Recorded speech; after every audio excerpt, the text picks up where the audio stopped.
So, Geezars, welcome to the latest edition of the Sunday Social. But before we start,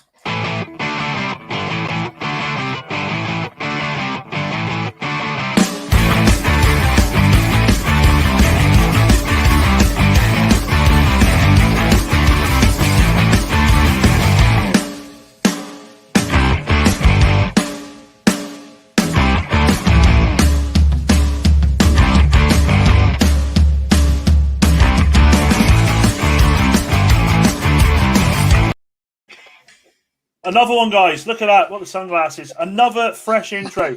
The only thing missing, if you've noticed, is I'm never on there. I never let myself on there. Simple fact. I don't look anything like I do in my pictures I've got on social media. I'm getting as fat as anything. So how are we doing, lads? We all right? I'm just going to get myself off the sunbed just for Matty Lovett. There we go. How are we doing, lads? Everything okay? Yeah, good week? All good, thank you. Yeah, it's all good. Everything apart from that photo you're using me again. Well, my eyes open. Mate, honestly, I looked for photos of Vorney playing football, and there's nothing there. So he's got lucky, guys. Everybody, if you're joining us live, welcome to the next edition of the Sunday Social. Beer in hand, congratulations if you made it through another week. It's been a long one for me. As always, remember, if you're new, hit the subscribe button below and obviously get a like on that video. And remember, we're trying to get as many subscriptions on there as possible. But before we carry on, let's have a look at what we've got in store for you this week. So we've got Player Talk interviews with Kyle Perry of Kettering Town along with Todd Perry of Dudley Town. Steps 3 and below have been cancelled. So what does the future hold from now until the season starting in August? It's coming home. I don't know if I should sing that. I don't want to get hit with a copyright claim again. England potentially hosting the Euros. Where would you like to play the games? And finally, we've also got the League of Wales there. Coyney very, very much involved in the scenario there. Works very well with one of the clubs, Aberystwyth Town. So he's got a bit there to talk to us about, a bit of an update on there. But let's get the two guests on that we've got with you. For you tonight. I'm looking forward to this one.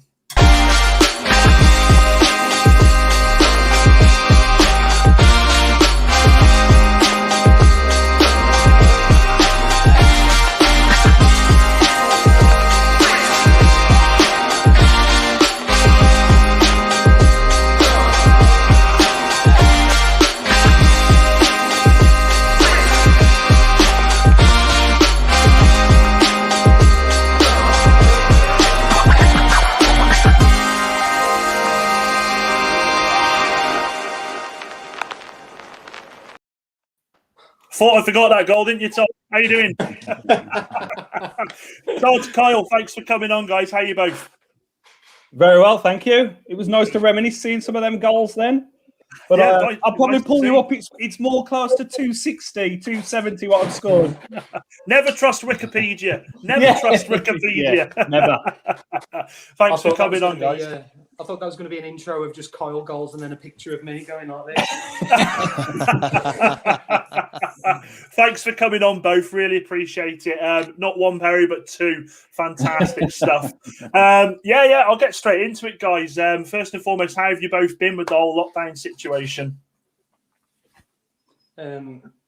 It's been ups and downs for me, but it feels like it's gone in a flash. Strangely, it's weird. It's losing football was a big blow for me, and lots of things going on.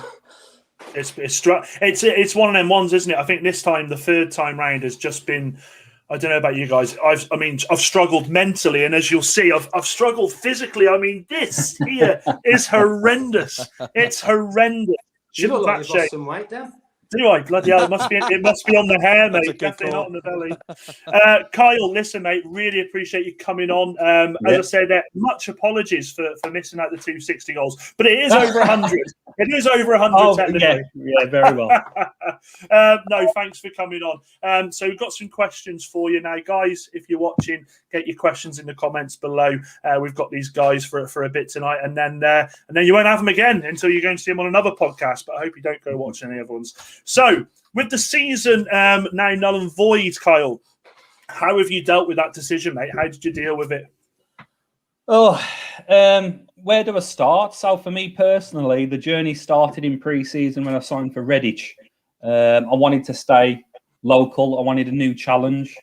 And then for whatever reason, the chairman moved on, a new setup came in, and everything was up in the air. And I just wanted to get fit. And I mean, you know, I was doing a lot of running, a lot of cycling in the summer. I was feeling good. I was ready to push on like every other player was in non-league. And then the manager was let go, and a new manager came in, and I found myself on the chopping block, let's say.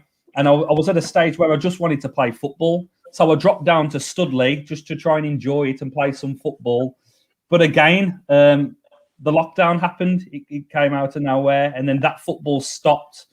But it was at a time where Kettering were looking for a striker. So I'm very fortunate, really, that a lot of non-league players step 3 and below stopped playing in, say, November time, I think it was, where myself, having the opportunity to go and play for Kettering, I carried on till a few weeks back. And like I say, it was a blessing in disguise. You know, I'm being locked in my house all day, every day. And then I was one of the fortunate enough ones to be able to go and train, to go and play.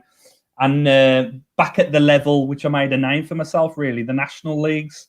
So, you know, playing against your Yorks, your Herefords, your Bostons, it was like a breath of fresh air again for me, and a new lease of life. And I think we went about 10 games unbeaten. I think we only lost 2 in 14. And that was with me leading the line, linking up with lads I've never played with before. I knew the gaffer and the management set up from years gone by at Mansfield, and Rammers from back in the day at Hensford for a long time. So a lot of respect for the guys there. And they just allowed me to go and play. They said, Pezza, we know what you're about. We're not going to ask anything else apart from you fight the defenders, you win your headers, you hold on to the ball, you bring others in and nick a goal when you can. And 260 goals, you nick. Only 255, I think, but who's counting? But yeah, and then the last, after Christmas, you could see with everything going on with the government, it was, you know, and the grant or the loan and everything was just up in the air, and it just felt very chaotic. The club's well-being felt chaotic all over the place. The players didn't know if it was going to carry on. We was preparing for it to carry on, but everything was pointing to the fact that it was going to stop. And like I said, by the end of January, early February, it was, you kind of knew it was going to end. So we find ourselves in the position we are now. It's a frustrating one. And before I come on to you, Todd, quickly, a comment by Robin Hartley saying, "Strong beard games tonight, lads." Thank you very much. Thank you very much. I'm very jealous of Kyle's, I must admit. It's even better from the side. Look at that. That's tame. It's impressive. Mine's ginger, so the light sort of takes it away a bit, so you can't really see mine. Mine's grey. I just need to just remember mine. Paul, have you got one? I can't see. I have, mate. I keep getting told like patches missing in mine in places as well. So yeah, maybe mine needs a bit of work too. Tonight we are sponsored by Just for Men, as you can tell. Todd, again, mate. You know, I know you very well from being Dudley Town's most impartial fan in the world there. So again, you know, managed to sort you out with a goal there as well, mate. 3 games played in the league this season for you guys, and then there was a couple in the FA Vars. We spoke to you, Gaffer, a couple of weeks ago, and you look for just some consistency, some games to play, and you guys didn't really get that, did you, from the get go? Really, how's that been for you? You know, there's 2 sides to this, really. I mean, from everybody's and mine point of view. Just really frustrating. After the first, you know, lockdown, with the season being just cut short, and potentially, you know, we could have been getting promoted. It was a real downer for everybody. And then, you know, lockdown lifts, we get a chance to get back training and get back ready for the season. And you know, even though we're restrained and held back, and we can't train properly, we can't get together, we can't we can't bond and things like that. We still manage all of that, get ready for the season, playing the Vars, beat Heath Hayes away, and we were on a massive high all of a sudden. Again, you know, with that win in the Vars, picking up where we left off almost, thinking, you know, we're going to do this again this season now. And then all of a sudden, you know, COVID starts to hit again. Training's hampered. Games are called off because either the opposition, you know, somebody's got COVID or somebody in our team, there's a scare of it, and games just to get hampered. So, you know, from mine and the lads' point of view, and probably everybody's at our level of football and the levels around as well, you know, football's such a big thing for everybody, including the fans, and, you know, it with mental health and things like that, you know, it's proving that football is probably a bit more to people than what we thought, and perhaps we were taking it for granted a little. But I mean, for me personally, obviously I'm getting on a little bit now, and everybody keeps asking me, am I going to keep going? I always message you that, mate, don't I? Yeah. Kyle keeps bullying me, telling me that I've got at least, well, I don't know, he hasn't even put a number on it, have you, Kyle, really? You keep telling me I can play forever. Yeah, so from what I've seen, my brother's like Benjamin Button. He's getting younger. The older he's getting. Kyle, mate, honestly, that footage you saw, that game, he had about 4 shots. He had 4 attempts that game. He could have had over hat-trick. He could have had over hat-trick. He's always been like that, but he's in the best condition he's ever been in. And we always go back to the season we played together at Willinghall back in the day. And it was like we had an all-star cast lineup. Matthew Barnes and Mark Briggs. It was class, the team we had. And, you know, Todd at the back would just hit a big long ball to me. I'd head it forward, run onto it, and I would knock it onto Barnsley, or I'd put it in. I'm a bit more cultured than that, Kyle. I don't know about that. No, he'd absolutely smash it up the pitch. There were finesse passes. They were finesse. Were you holding R2 as you were hitting it? But, yeah, I mean, getting on a bit, like, obviously, you know, Kyle saying I'm probably in the best fitness of my life. I probably am, and for that to come at a time where, you know, the season's cut down for me, it's an hard one to take. But, you know, everyone's got to be safe in there. So no, that's it. I mean, Coyney, you're involved at grassroots level, so I suppose you sort of echo what these guys are saying. You know, that just want to get on the training pitch, just want to play some football. You know, for you coaching wise, it's got to be the same, hasn't it?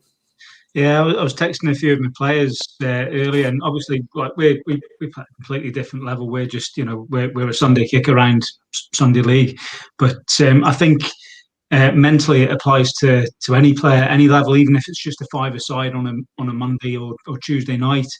You know, if you're used to playing and you look forward to that, that kick around every week, and to have that taken away for 3 months, to have it in the to have it in the future 3 or 4 weeks away, you've got that to look forward to. I think lads are just at the stage now where they can't wait to get started again.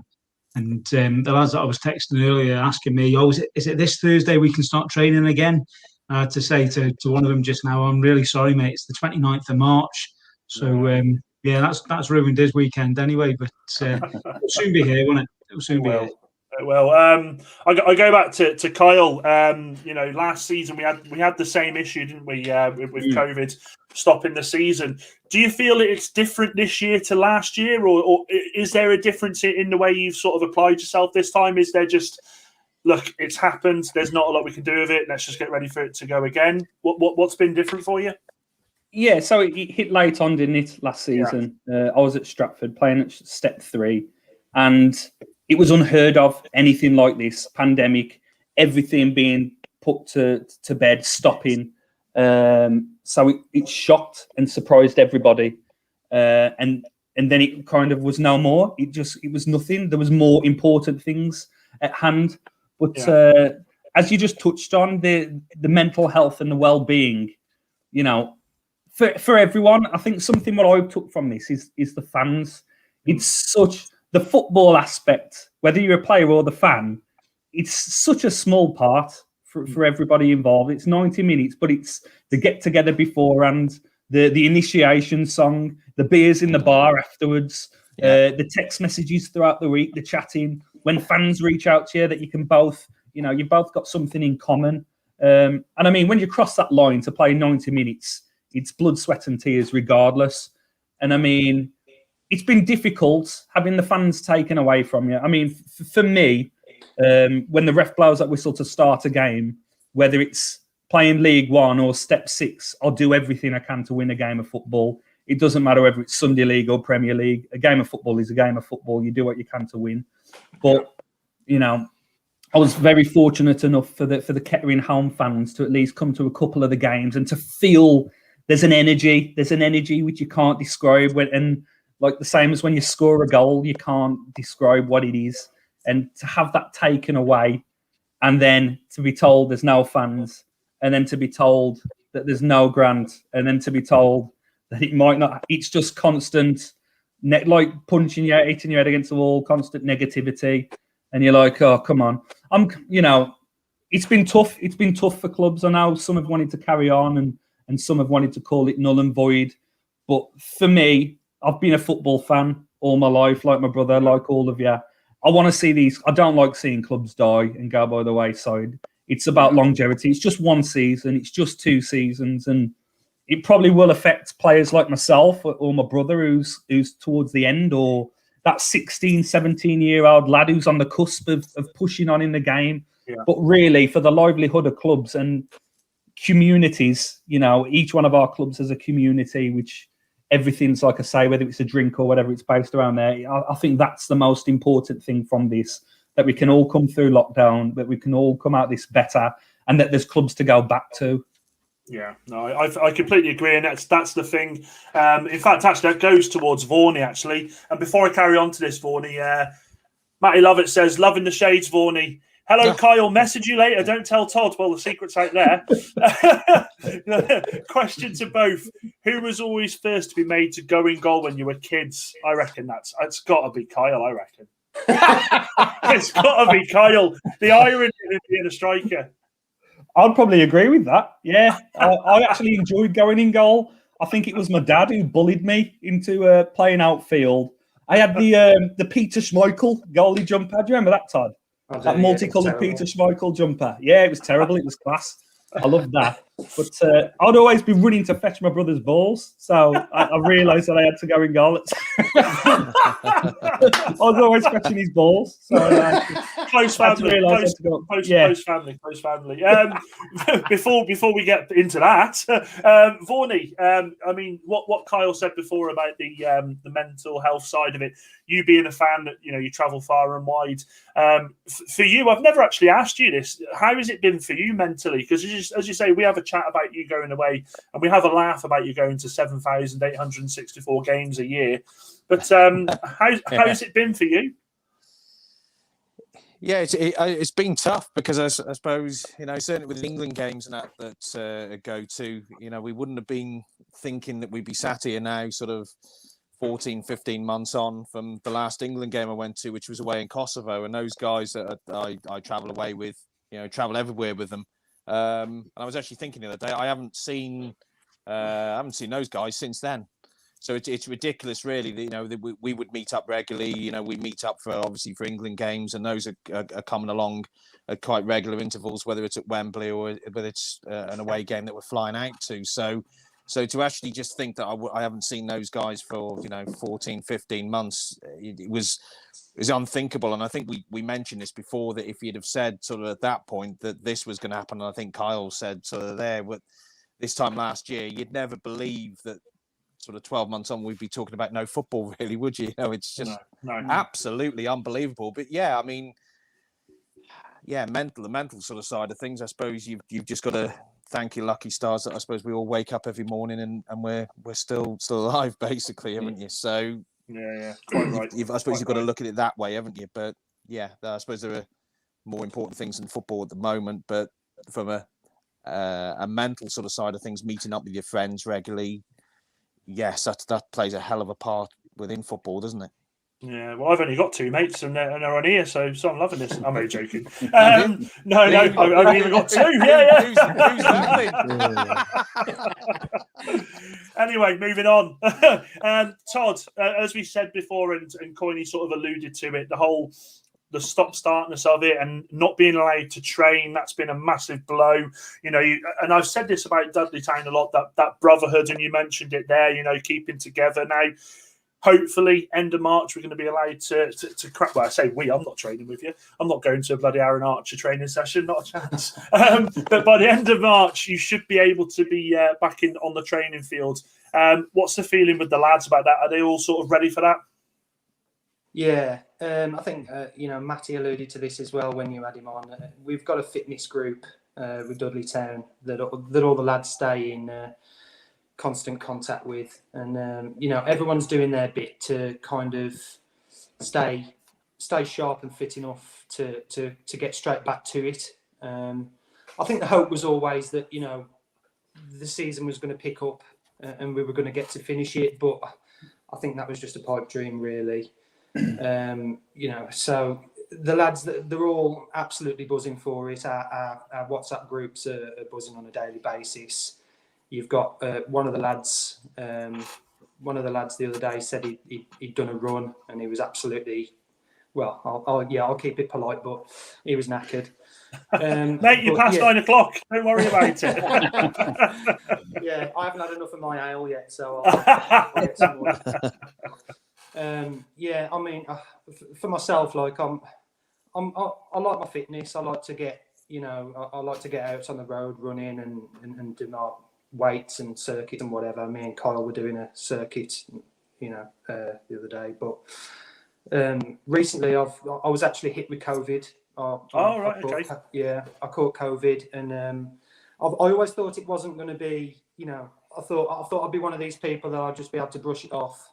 That's why you lost your hair, didn't you? You lost your hair because of COVID. Yeah, lost all my hair, lost my Just for Men sponsorship. It was all gone. But yeah, I mean, it really hit me quite bad, actually. I couldn't walk from one room to another without getting out of breath, and it's just totally hit me for 6. So I'm almost starting again now, afresh. And I must have had COVID for the last 4 years. I struggled to get to one room from the other. Yeah, but you can't beat, you know, match sharpness is probably the best thing for me at my age. You know, just getting as many games under your belt as can to stay sharp is the thing for me. And obviously, you know, I'm going to really probably be behind a lot of lads when I come back. But, you know, I'm still raring. It's glad you've recovered from it, Todd, as well. Yeah, massive. Yeah, so am I. Yeah. It wasn't the nicest thing, to be honest. But, yeah, thank you. I think, I mean, I've not had it. Have you had it, Vorney? No. No? Coyney? No, mate. No. And Kyle, have you? So it's literally just you then, Todd. Sorry to hear that. I lost my sense of smell as well, which Kyle doesn't believe me is true. But the funny thing about that is now it's coming back. I seem to think about something and I can smell it. And I've been craving, for some reason, tandoori.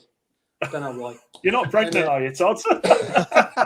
Everything smells of tandoori. Everything. I can think of worse smells.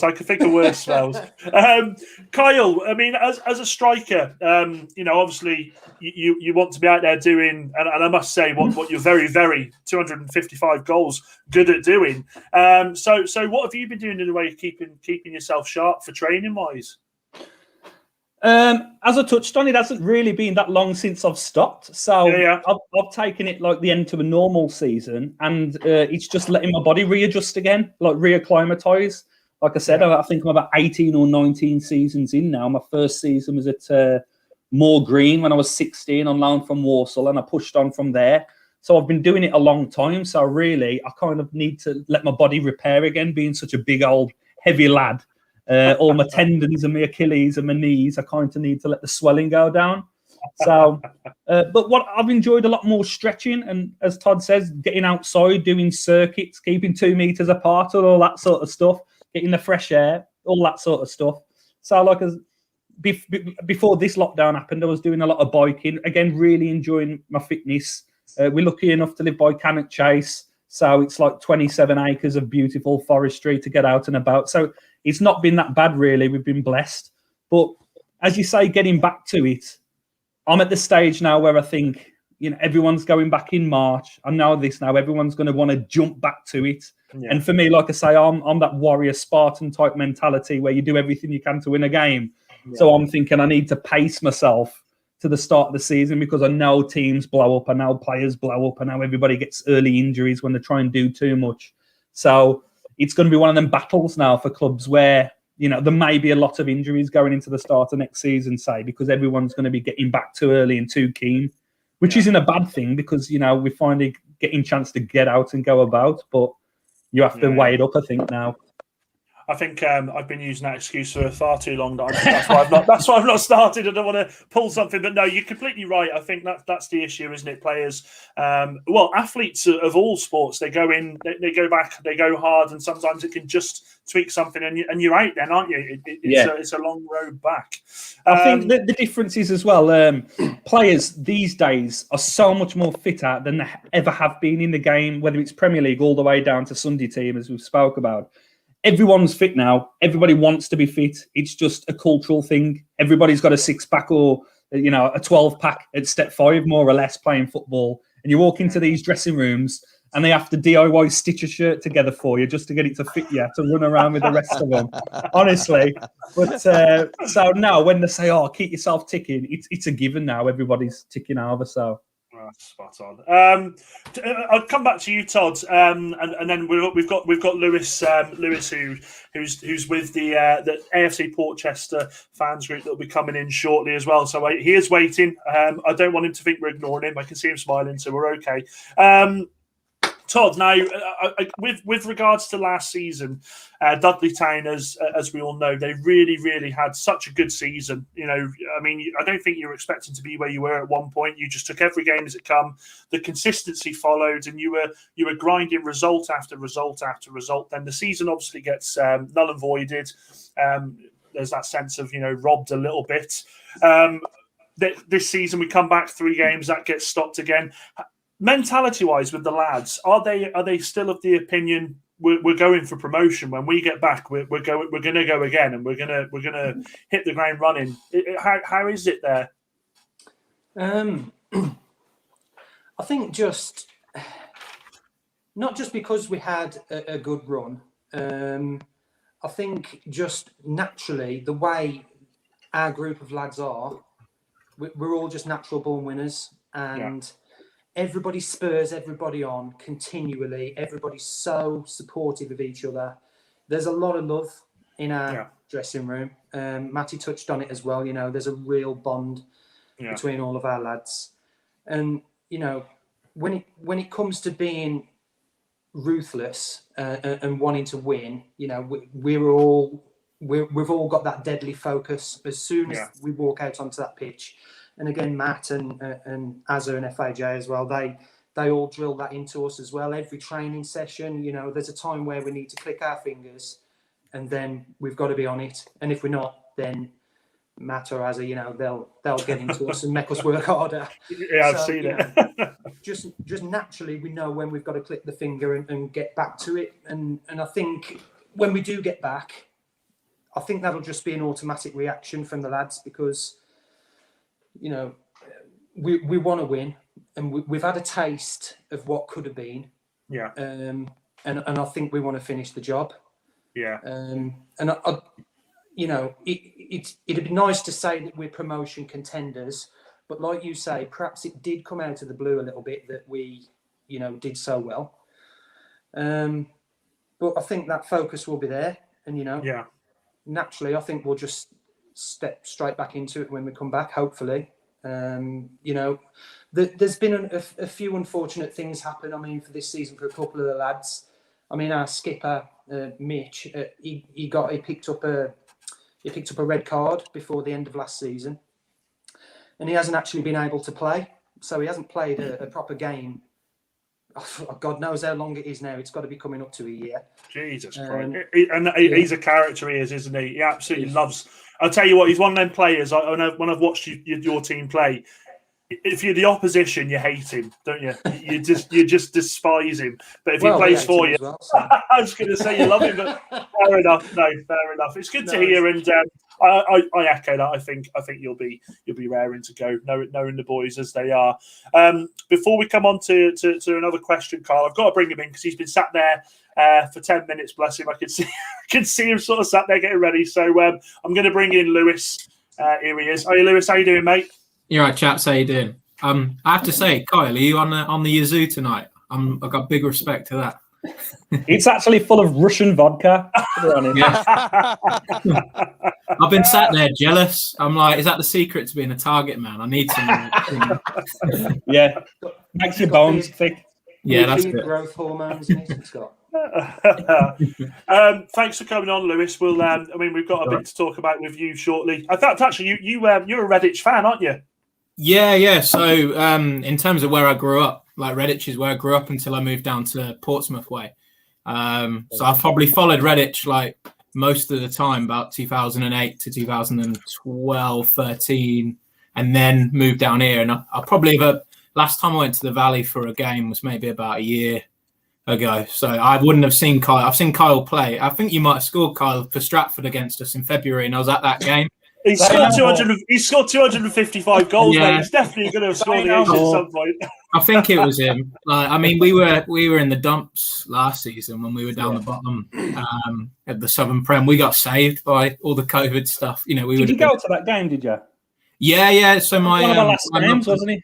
Say again, sorry. That was more or less one of the last games before. Yeah. It was like probably around this time, wasn't it? Like last season. Yeah, my mother-in-law's a Stratford fan, so we went along to watch that. It was like pissing it down and whatnot. But I think you got like a winner or something. Or it was 2-0. Something like that. A winner or something like that.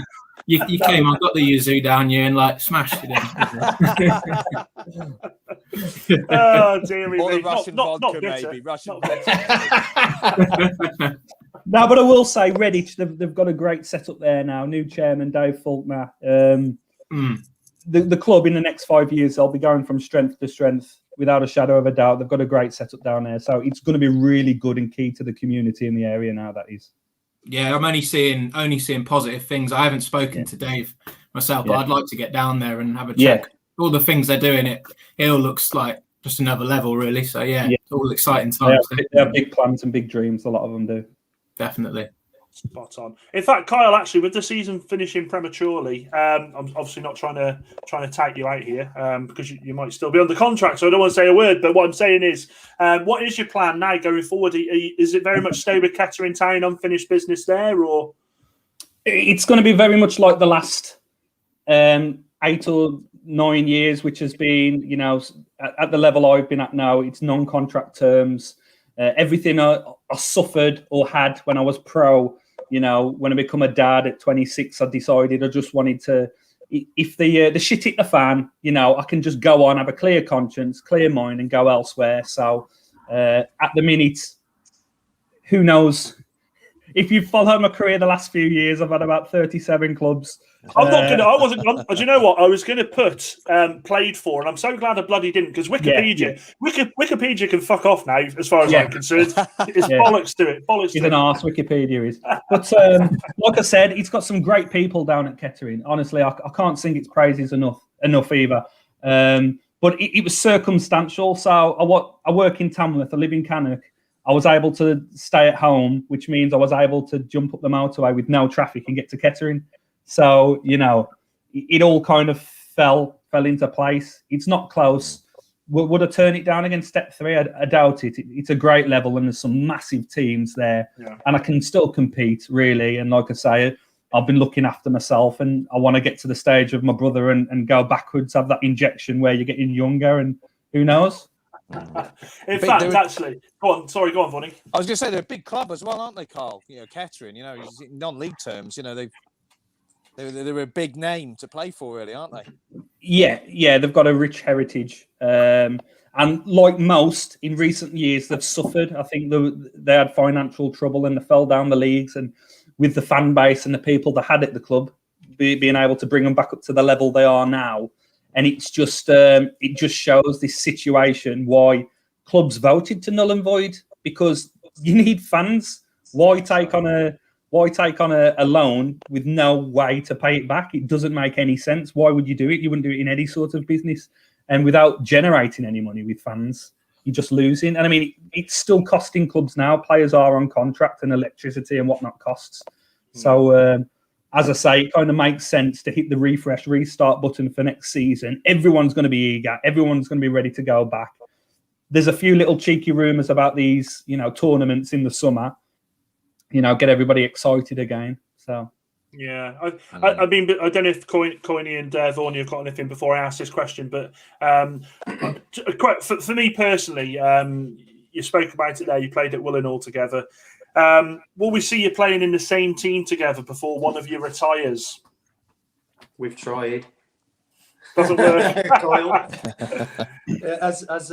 As Mr. Lovett just alluded to, he'll be texting him after the show, and they'll be texting him tomorrow morning and finding out what he's had for breakfast. And then, I'll give the flip of this though. I've tried to get Todd to the 37 teams I've played for in the last 2-3 seasons, but he's so loyal and so passionate about Dudley, he wouldn't go. So so it would have to be me who goes and plays with him. Who knows? Who knows with everything that's gone on recently? I'd like to play with him before one of us finish because, it is magical, isn't it? For our family and everybody, for us again, there is a link-up play which you can't describe. I think that season at Willenhall I scored 30-plus goals. And then the season after, that's when I pushed on to League One after playing with Chasetown in the FA Cup. So it really helped my development. And I'd like to play with him again. I keep having all these. I want to play with him again after chasing his balls. I'm so glad we're after 9 o'clock here. If you've just joined and you're enjoying that conversation, that's not what it's about. You've come to the wrong channel. I mean, to be fair, that's something you say there. I mean, Christ, imagine being a centre back trying to mark you two in a corner. I certainly wouldn't want to try that one. That's for certain. But before obviously we let you go, there is a couple of questions, but I do want to give you this opportunity with regards to Kaito Apparel. Talk to us a bit about that. That's something that's coming 1st of March, looking really good. Yeah. So everything which has gone on has changed the way of the world, isn't it? We've always wanted to do something as a family company, my brother and some of our family members. And we're like, everyone's doing A, Y, and Z. Let's do something. And we was just looking for the right thing, the right opportunity.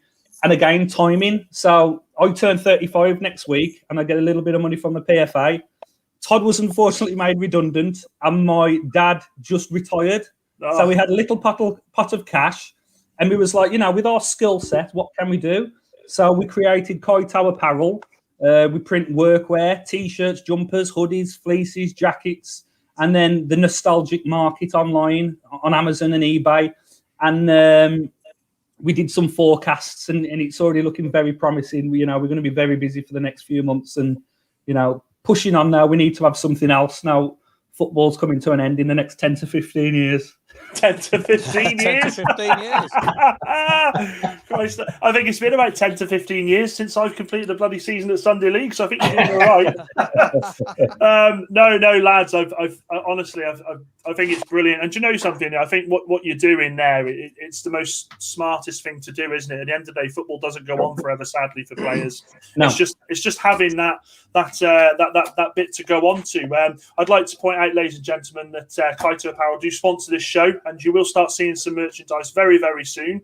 I just need to come down a few shirt sizes before I can put the order in. Because at the moment, as you can see, this T-shirt looks like it's been painted on me. I was in there tonight, like 10 to 9, going, that doesn't fit. That doesn't fit. Oh, I'm going to have to sit there in a Mac. But you're insecure about that, aren't you, Dan? You mentioned it 2 or 3 times.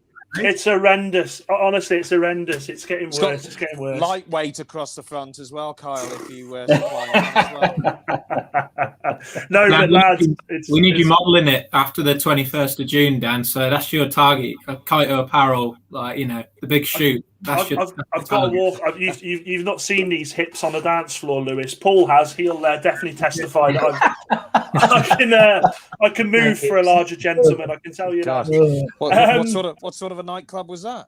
I'm not telling you, mate. Definitely not. Blue Oyster. It was the Blue Oyster. Yeah.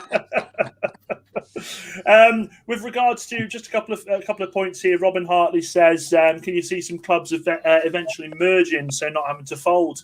What do you reckon, chaps? Well, I'll start with that. Yeah, well, like I said, back in the day, I played for the Moor Green, which was, the Solihull and Moor Green, which are now Solihull Moors. So it's happened before. It could make financial sense. It's a very good way to look at things, but I think null and voiding it to save, spend is kind of been a blessing to some of these sort of clubs. But I know it's so difficult for clubs out there. Completely agree. Thanks for that, Robin. Robin started watching recently, so it's good to have him back on with some questions. Keep them coming. Dagenham and Redbridge would be the only one that springs to my mind. Yeah. We tried to merge. We tried to merge with Bromsgrove in 2008-9, or it was moved. Really? Yeah, and it just got thrown. Like there was a lot of animosity about that. It was mooted. Like we've always had financial problems here and there. And then they obviously had theirs when they were Rovers and then became Sporting. So yeah, I'm glad that didn't happen. Yeah, that would have been some dark. I didn't realise how close Bromsgrove, Redditch and Alvechurch are. It's literally just a few mile and then you're at the next ground. That's right. So, yeah. My parents are so passionate, aren't they? Each little group of fans are so passionate. So yeah, man. Yeah, it's I look forward to getting to Bromsgrove Redditch derby. It was a bit of a damp squib. They thrashed us last season, but we were obviously just naff anyway. But I'd like a proper fiery derby. That'll be smashing. Nothing beats a derby, Yeah, you're right there. Completely right there. David Roberts, I got to apologise to Dave because he tried to put a comment on last week and I put a bloody parental lock on. I had loads of, honestly, ridiculous amateur. David Roberts says it's missing your football mates and having a laugh with them. Most Saturdays there seems to be something missing. However, after the last few seasons, I seem to be a little bit more relaxed. I completely agree with you there, Dave. Completely agree. And do you know what it is? It is that tribalness, isn't it? Regardless of if you're a player, a fan, it's that tribalness that you just miss it, don't you? You literally do. I don't know how many more garden centres I can go to on a Saturday, honestly. I think getting that bond with your teammates, I'm missing that a lot, to be quite honest. I've got to be careful what I say because my missus is watching in the other room. So, but I can't. I'm looking forward to getting back and having a bit of a social with lads that I've got a massive bond with. So. Yeah, no, great. It is a good bond there. Kyle, I just wanted to touch on quickly. You rose to prominence for me as a name. I remember because I'm in Telford now. I live in Wellington, from Shrewsbury originally. I can remember you playing for Telford and just scoring for absolute fun. Yeah. Did that move come really at the right time for you there? To Telford, yeah. It was luck, really. So Walsall was big on a player called Shawnee Platt, who was in my youth team, and they sent him to Telford. And in that week, Walsall also told me I wouldn't amount to anything and I wouldn't push on in the game. And Telford were just looking for a striker. And I kind of fell out of one picture into another one. And my debut game was against Gresley away with our cousin Dale Belford playing in goal for Gresley. And I scored an header at the front post and scored one from the edge of the box. And then I was away, scored two in my debut. And then I just didn't stop. As you say, it was ridiculous how much I scored and how easy it was to score. Got to the playoff final. And I look back then, it was like step 3 or step 4. And there was attendances of 7,000, 8,000. And it was packed. The stadium was packed. When we won the playoffs, the pitch was just full of fans. And it was... as you say, it definitely gave me the kick up the backside to say, okay, I don't have to be, polished as a whitey at Walsall. I can drop down to this, work hard and work my way back up. But again, as your football career goes, the manager was trying to get rid of me at the start of the next season. I scored a load more goals. That's when I ended up at Willinghall with my brother. Again, enjoying it, scoring goals, playing. Yeah. And then it didn't come till... my move came when Mel Eves and Dean Edwards left me out of the playoff final against Bromsgrove, whatever year it was. And we kicked off and I thought, you know what? They don't want to go up. They've got no aspirations. They can't match where I want to be. I went to a little club called Chasetown where Charlie Blakemore was just absolutely bigging me up all the time. And within 3 months, I made my debut in at Swansea away in front of 25,000, and I was like, what's going on? No, yeah, it's mad. It's what happened, Todd? You should have been a striker, mate. I'm telling you, you should switch to striker. It's my dad's fault. Blame my dad. My dad should have put me in goal, and then I accidentally ended up being a striker like he did. So that's what I wish I stayed in goal. My knees and my back and my ankles would feel a lot better than they do. I can think of a few goalkeepers that probably wish you did as well, mate. The amount you've probably put past them. Guys, honestly, thank you so much for coming on. For sparing some time on a Sunday evening, and it's been great having you on, and obviously getting some conversation in there about football. Obviously, really, really hopeful that the season does start sooner rather than later. I mean, by the way I look at it, I think it's going to be like 4 or 5 months until we get league football back, and it's just like, Jesus Christ. And I really hope for both of you that the season you have is a fantastic one. And do you know what? For on a personal level, as I say, I very much love going to watch Dudley Town when I can, when I'm not doing bits from a YouTube channel. It certainly would be good to see you put on the shirt there, Kyle, and score a few for him, mate. Matty's just texted me saying, will you say that? No, I'm joking. Well, he has though, hasn't he? Yeah. No, I promise you. No, I'm joking. No, thanks, lads. Thanks so much for coming on, and you both take care and stay safe. Thank you. Cheers. Thanks for having us, everyone. Guys. See you later. Take care, guys. Cheers. See you later. Two great guys. Two absolutely great guys. Absolutely, I can't speak highly enough of Todd. I've not met Kyle, face to face, but I've spoken to Todd several times. Absolutely great bloke. Really, really like him, and comes across so well, doesn't he? When he bloody talks, suave bastard. But guys, as always, please keep hitting the subscribe button if you are new to the channel. Hit a like there. We are trying to get as many of you to keep watching this show and keep helping us push on. Now, Lewis, you've never met Vorney before. You've never met Coyney, so. There you go. There's the entrance. Hope you both. There you are. Hello, Lewis. How are you?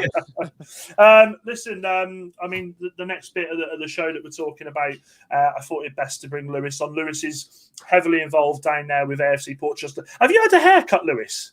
I can't see your luscious long locks. Bloody hell, mate! Yeah, Jesus Christ, it's gone.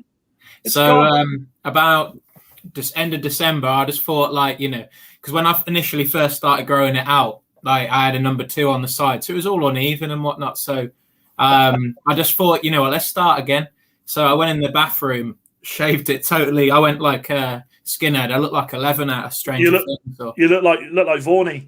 Yeah, honestly, yeah. And then I walked downstairs just to see what my wife's reaction was, and she wasn't too impressed. Put it that way. So. Mine wasn't either. I mean, not your hair. I mean, my hair. She didn't see your hair. That'd be weird. Thanks for coming on, mate. And guys, if you're watching, obviously get the comments in below. The next bit we're going to be talking about is step 3 and below. The season's been null and voided. It's been cancelled, kaput. It's not happening anymore. Got some interesting points to tell you. So if you're listening, and Vorney knows I love it. There isn't a slide, I'm afraid, Vorney. I was too busy today. But in steps 3 and 4, I'm sorry, mate. I'm sorry. I've let my standards slip. Steps 3 and 4, 63% of the clubs voted null and void. 16% voted for the August restart, and 21% voted other. Now, I don't know what other is. Could be anything. In steps 5 to 6, it was 55% voted null and void, 14% August restart, and 31% other. So, I mean, look, it looks like across the board, people wanted the season null and voided. And I think something that Coyney said a few times, and something that the chaps said on there, safety first, isn't it? And obviously the clubs are probably paying too much to play games at the moment. You're going to have to say something because I've got a dry throat, boys. Well, I was going to say, I'm waiting for you to carry on there, Dan. You were, you were doing well there, mate. Yeah, on a roll. You just had a drink there, was it? I was, mate. I'm 2 cans down. I'm feeling a bit tipsy. No, but I mean, it's a shame, isn't it? It really is. I mean, what does the future hold? I know a lot of divisions are now starting to come out and say we don't want to do the mini league. We don't really want to do the mini cup competitions. I mean, Northern Counties East League, Northern Premier League, and the Isthmian League. That just to name a few. So I mean, Whereas when the initial cancellation happened, and guys, if you're watching, if you know any more about this, please put the comments in there. It doesn't seem as straightforward as let's just play a little league and let's crack on. What about you down south there, Lewis? What's Porchester's view on this?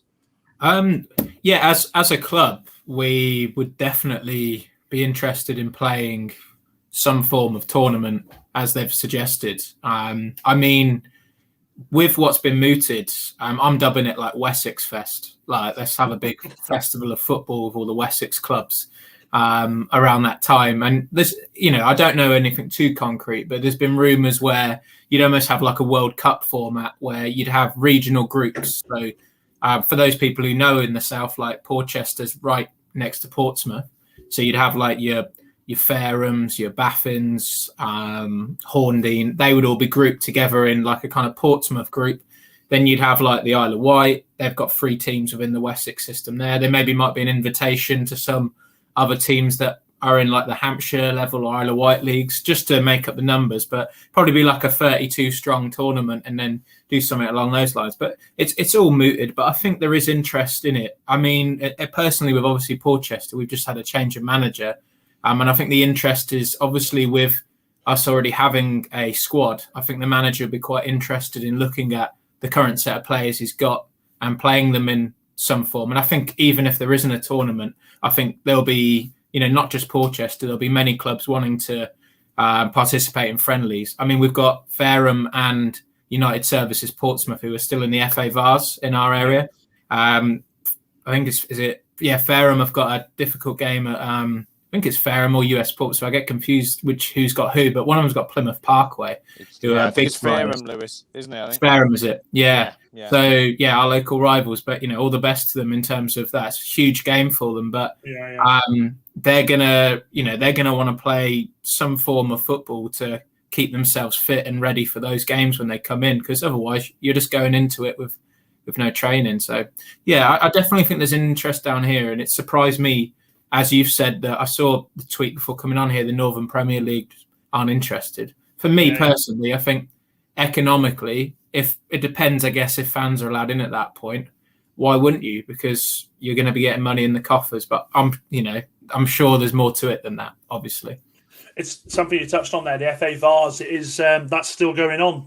That just astounds me, because I just think to myself, Jesus Christ, if you're going to stop it, just stop it across the board. You're completely right there. Some clubs potentially are not going to play on in the season, but they're going to have to keep that group of lads together to essentially play one game, in every 4 weeks. I don't know. It's bizarre. Coyney, you're very much strong-minded about the whole, players playing and keeping on going, aren't you? At the level that I am involved with in terms of the Sunday League, we've wanted to give it every opportunity for the players to play. But it's a completely different scenario from a Sunday League club to a club who participates in step 3, 4, 5, 6, even 7. We don't have any finances as such. Well, we do, obviously we have costs to pay, but the majority of those are paid at the start of the season. Yeah. So the only money we actually have outstanding now as a club is actually to pay referees on match days. So if the matches don't go ahead, we don't have that outlay. Whereas clubs that on Saturdays at semi-professional level, they have much bigger outlays, don't they? Yeah, so of course, yeah. If the games go ahead, there's a good chance that those clubs would make a loss and therefore put their existence at risk. So it's a completely different scenario. But at our level, at Sunday League level, my priority has been both as a manager and as a member of the Shrewsbury Sunday League committee, has just been getting lads back playing, because they need something to look forward to. We've talked about mental health. Some of these guys have had 3 months, 4 months without playing football. I think they played maximum 2 games in December. Before that, it was October. Yeah. So it's even longer than that. So my initial thoughts was, let's give it every single opportunity that we can to get playing again, and to try and complete the season as well. So there's something to aim for, not just a little tournament where there might be a little bit of interest, but not too much interest. If there's a full league to go for, promotion, relegation, then that's really going to catch the players' interest. Hopefully, we'll get more players participating in that, and get lads having something to look forward to again on the weekend. Yeah. The only problem that we've got is it's certainly ambitious what we're taking on, because some clubs actually have up to 15 games still to play.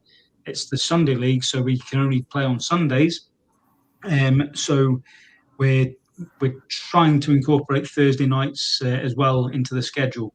Now, whether that happens or not is still to be seen. It's very ambitious what we're trying, but we just thought, right, we'll go for it. We'll see if we can make it happen.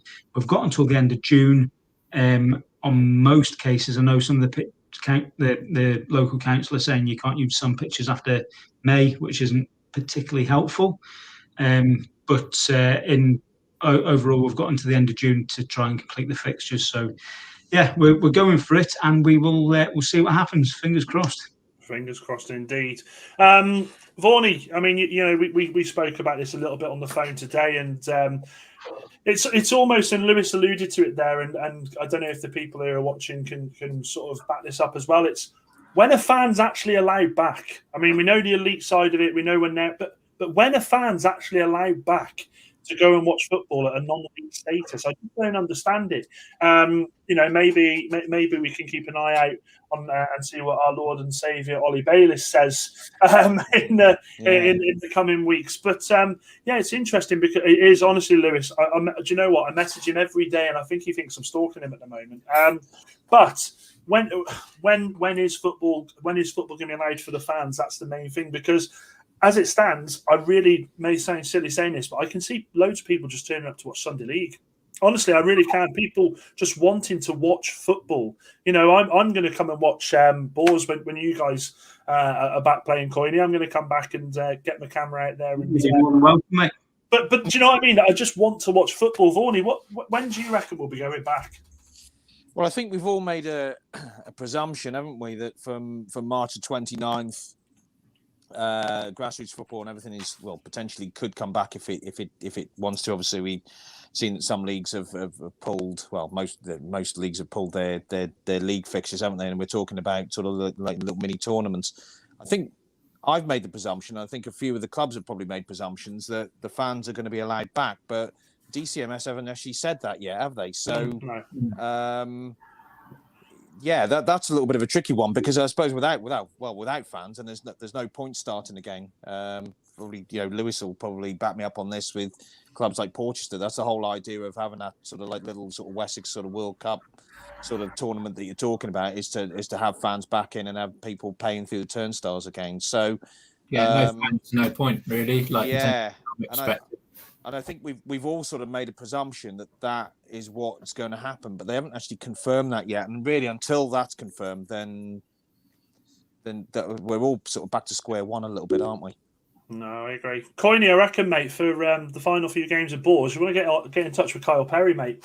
I'm telling you, get some bloody goals up there, wouldn't he? Jesus Christ! I was watching his highlights this afternoon on like goals he scores. He really does score goals from everywhere. I don't know if you've seen it. He scores all sorts of goals. He's definitely a goal machine.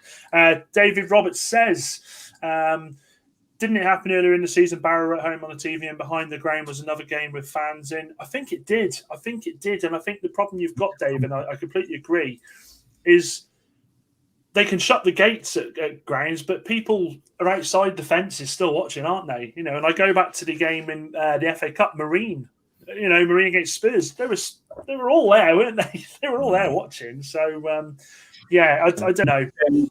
There's been a few times at Aber where I don't know if you've seen the ground at Aberystwyth, but there's a road that's behind one of the goals, and a local bus company actually parked a double-decker bus behind the goal. That in the summer was an open-top bus.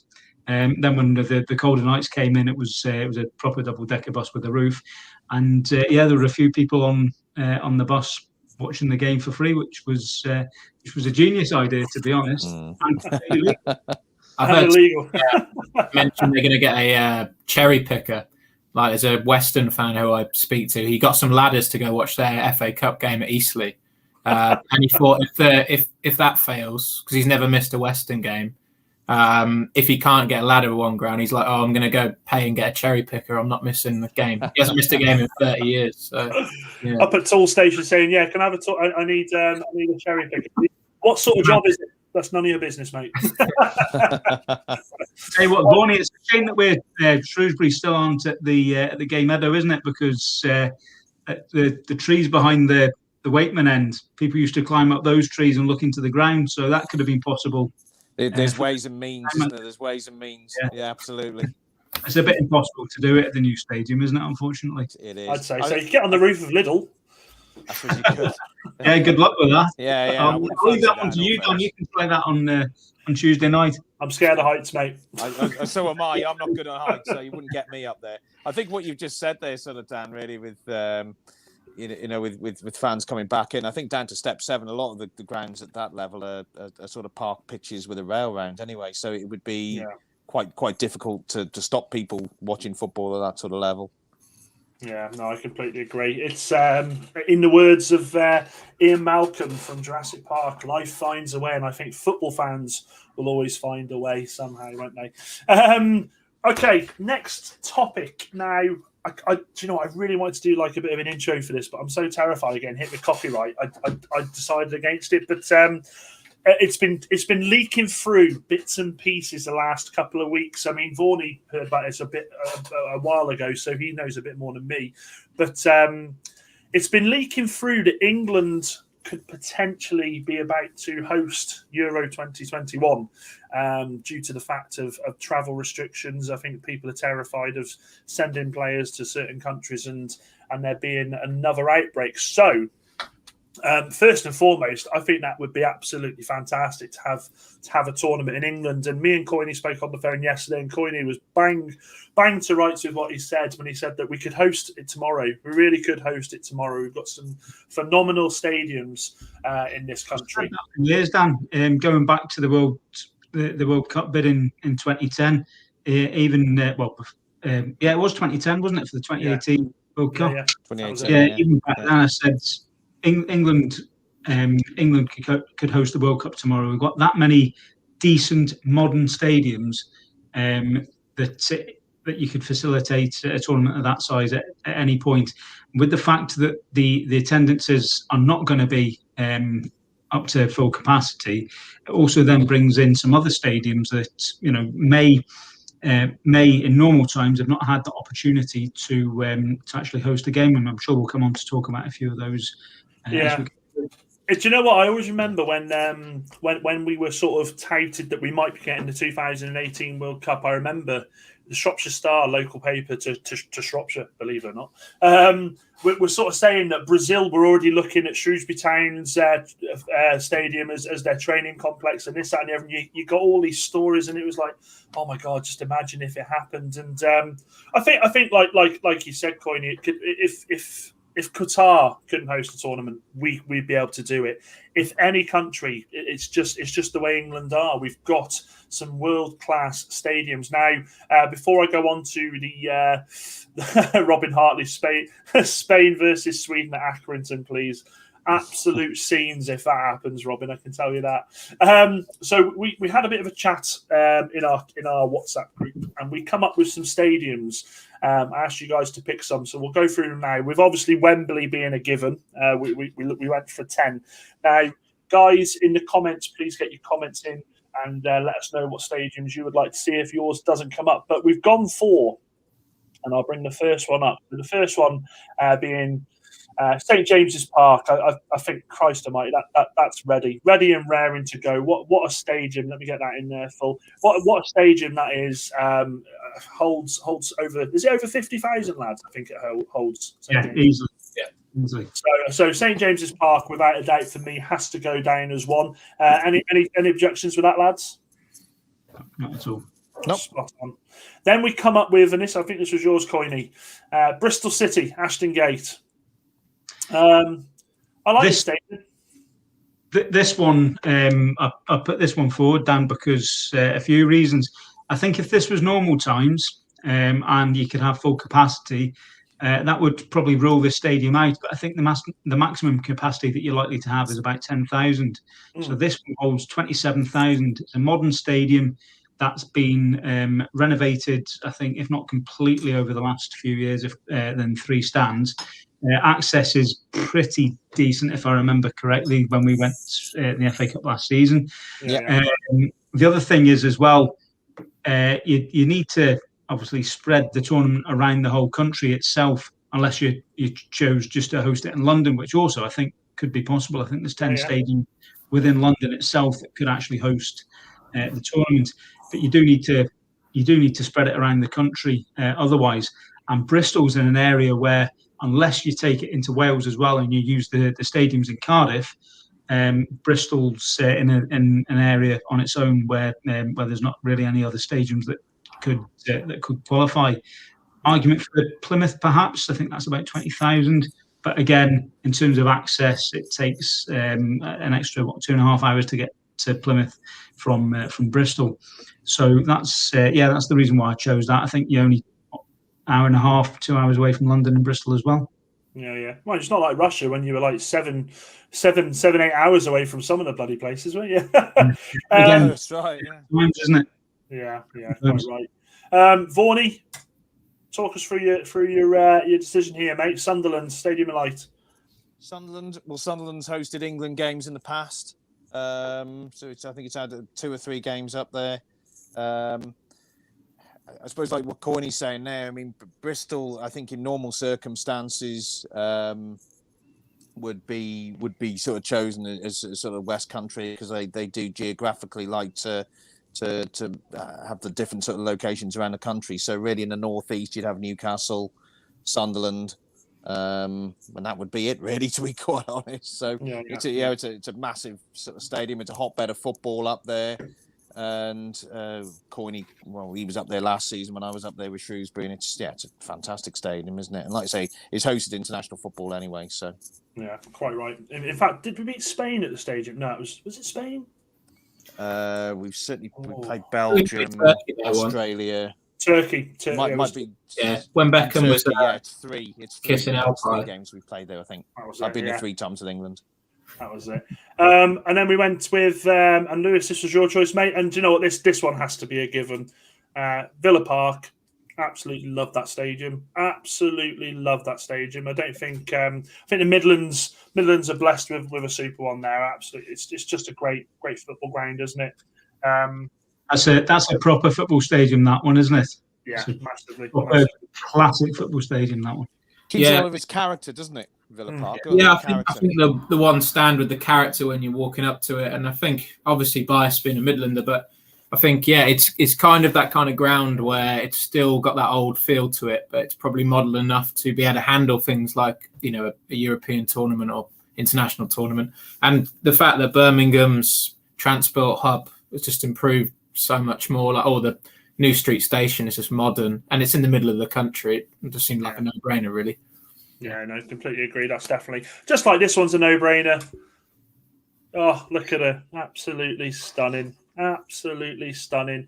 All jokes aside, Manchester United, it would have to, wouldn't it? It'd be one of the stadiums for sure that would be prepped and ready to host some pretty big games there. So I mean, always just takes you back to Greece, doesn't it? Greece 2001. Oh, well, that was when Wembley was closed down. I mean, the England team travelled around the country, but sort of in the end, really, they Old Trafford was the home ground because of its capacity and getting fans through the gate and bums on seats. So that was our home stadium. Yeah. Were you there for that game? Yeah. Oh Christ! What was the atmosphere like? Just upside down, wasn't it? Yeah, it was good. Yeah. Honestly, absolutely, just one of my favorite games ever. And then we come on to Coyney. I think this was yours. Ellen Road. Yeah, I completely agree with that. Ellen Road's an absolutely. It's a football ground, isn't it? It's a proper football ground. Good capacity there, and it is a nice ground as well. And again, just my thoughts behind that was, again, the capacity. I think the capacity's 45,000, so it's a decent capacity, and location as well. There's not too many within Yorkshire that you could choose, in my opinion. The only other one that really comes into play would be Hillsborough, and I haven't actually been to inside Hillsborough myself, but I'm not sure what it's like in terms of modern facilities. So Ellen Road's a current Premier League ground. That, it would make sense to hold it there, and of course it also held games in Euro '96 as well. England played there actually just before the World Cup in 2018. Coyney as well. Yes, they did, didn't they? Played Yeah. Costa Rica there. We had a friendly there, so yeah, that would be okay. And I think just going back to what we said before, like you said about Bristol, geographically having one in Yorkshire would be the right thing to do as well. Yeah, spot on. Brings us to our next one. The Super Stadium, Spurs. I mean, it's. I've not been there, and I'm really looking forward to getting down there. It looks absolutely stunning, and obviously the old argument: old grounds, new grounds, blah blah blah. But that place looks just electric, doesn't it? Absolutely stunning. I don't think the only argument with Spurs would be that if you take the precedent of the last tournament in 2016. You can only have one city where there's more than one stadium. So obviously London would be the obvious choice there. Yeah. And then Wembley is the obvious choice. But then what do you have as your second stadium? Is it Spurs? Is it the Emirates? Is it Stamford? Emirates. Or the Olympic Stadium. Or the Olympic Stadium. Or do you also take into consideration Twickenham?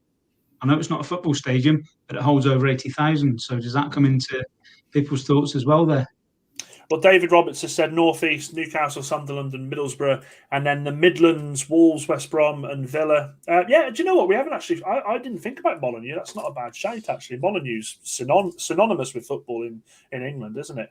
I think the other Midlands one for me, Dan, actually, would probably be Leicester. So you'd probably go Villa and Leicester, actually. Well, I'm glad you said that, Vorney, because... Oh, right. Boom! Oh, there you go. Oh, there you go. Like clockwork. Like bloody clockwork, mate. Leicester. What do you reckon, Lewis? Have you been to King Power Stadium, bud? I haven't, actually.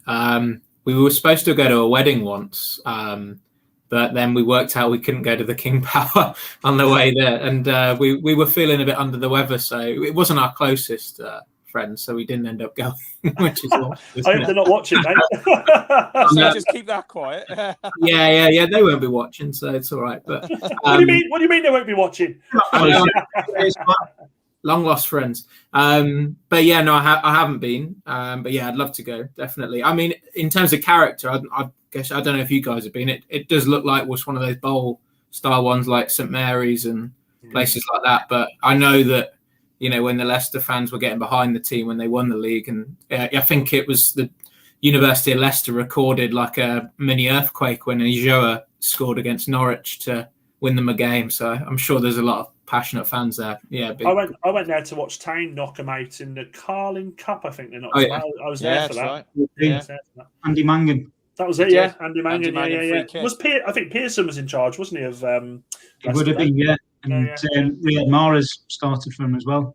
Yeah. Scott Vernon hit the post when it was easy to score towards the end, if I remember rightly, as well.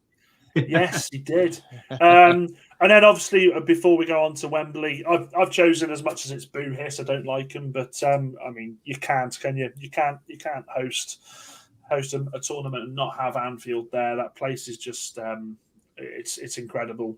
As a United fan, it hurts to say that, but as a football fan, you won't find it it's one of the best, isn't it, in the country? It really is. There's so many stadiums that we've missed out, but I think the stadiums that we're looking at here, a lot of them are just good football grounds, aren't they? Bar obviously Spurs there. One of the other questions, Dan, is if England is to hold it, why not stretch it out and have it as a UK tournament? I know travel and all that, but that's what I'm thinking. The travel bit, not that much further to Glasgow, for example, than it is to Newcastle, and you've got two fantastic stadiums in Glasgow and Ibrox. Shameless. In Cardiff, you've got two fantastic stadiums again. then along the M4, you've got Swansea as well. So do they come into consideration too? I mean, I think you just following on from that, Coyney. You got to remember that Hampden was actually that is one of the stadiums that should be used. Yeah, of course. So as part of Euro 2020 or Euro 2021, Hampden Park is actually one of the stadiums that should be used. So whether they will still incorporate that, I would say that there's probably still every chance. Why is that? Why would it miss out? Why should it miss out? Exactly. Is that if we were to utilise the UK?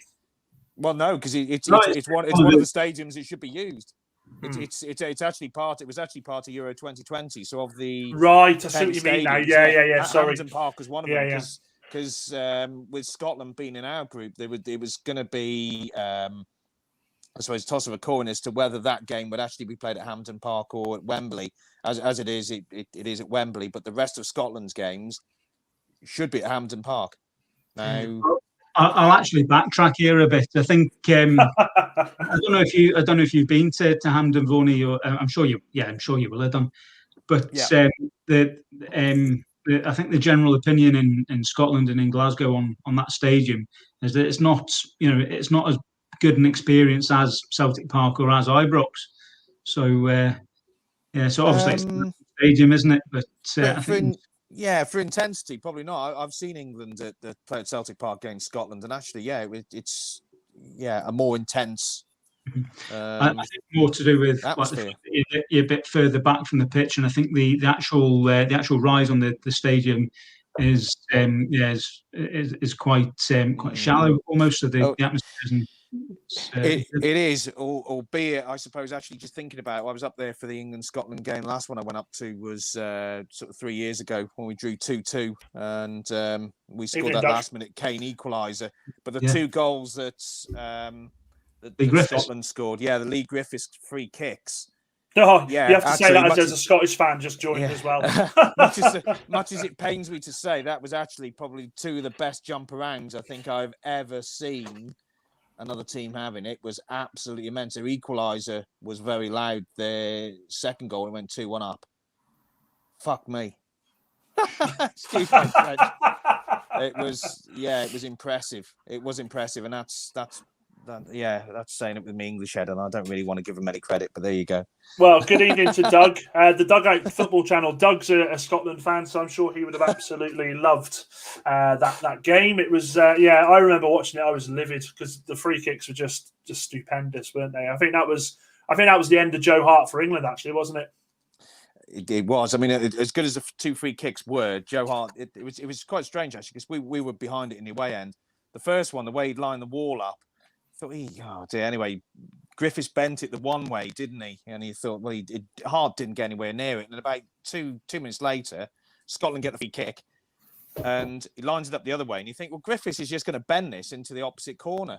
And there's 4,000 English behind a goal, so he's just going to bend it into the corner. And he bent it into the corner, and Hart didn't get anywhere remotely close to it.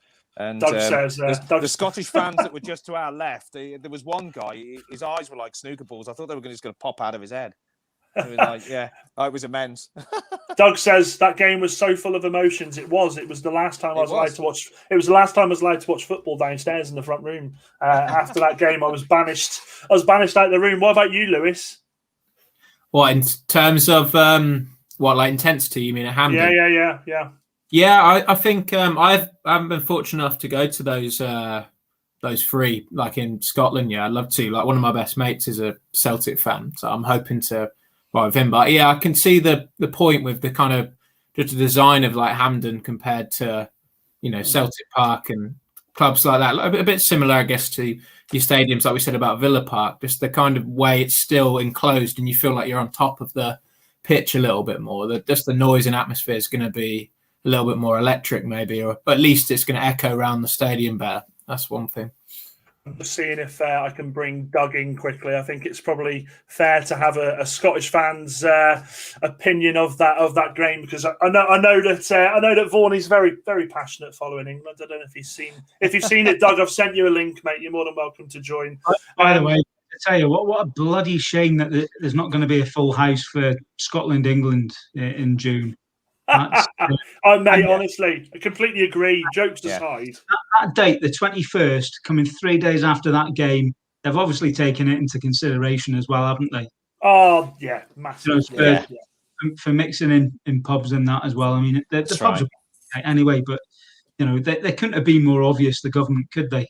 No, and what difference would 3 days make anyway? The Scottish fans are great as well, aren't they? I mean, they always travel in big numbers as well. So, I mean, I've always found with England-Scotland games, as much as we probably don't like each other on the pitch, when we were up in Glasgow, 3 years ago, you won't get warmer welcome, really, to be quite honest. It was absolutely fantastic. And likewise when Scotland come to London as well. It's frustrating, though, because, the first group game is a Tuesday. The England-Scotland game is 8 o'clock on a bloody Friday. What a time to have a bloody game in a European Championship against the old enemy up there on a Friday night. I just can't think of anything better. I mean, me and the lads at work, I'll say this quietly before the wife doesn't hear, but we're already planning, finish work at 5 o'clock, straight into town. Let's have it. But I think you're gonna have to book places. Yeah. Because, like Coyney said, you're not gonna be able to go into pubs as you normally would. I think we'll win that group quite easily, lads. I don't know about you. Oh God, don't start. I do. I genuinely do. God. I'll tell you what, you're going to have a picture of Bobby Moore and the World Cup floating around in a minute. I got to be honest. Funny you should say that. I'm just. I always think I never really ever go into a tournament thinking England are going to do anything, to be quite honest. I get quite embarrassed actually by the whole thing where, the media are, looking at a group, oh, we'll win that game, we'll win this, we'll win that. It's like, God, just play the first game and just see how we get on, and then.